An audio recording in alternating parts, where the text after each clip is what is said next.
Okay, in this video I want to demonstrate the tab view.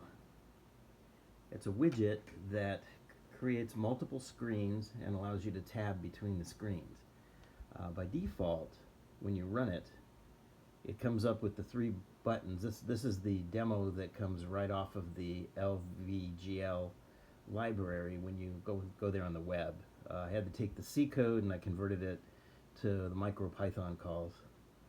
As you see, just by pressing the tab, it'll slide to each view. In each tab I did something a little different.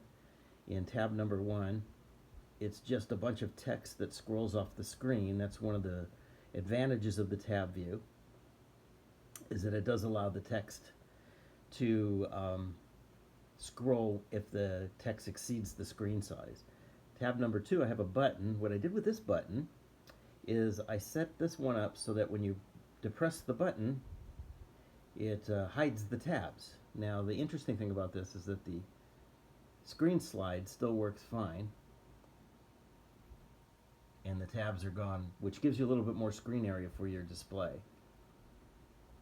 And then on the last screen I took the dial or the gauge that I did in the other video, and I added a slider to it, and I just basically set it up so that if you depress the slider and you slide it, it'll change the value on the gauge.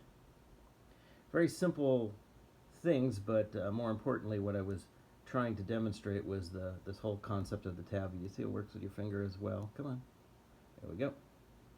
And then I can scroll up and down on the screen.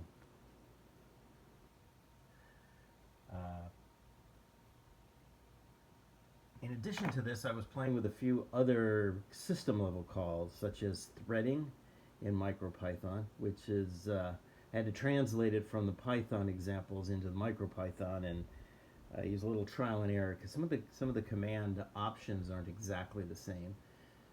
Along with threading, I was playing with system calls, like being able to shell out and call something from the operating system and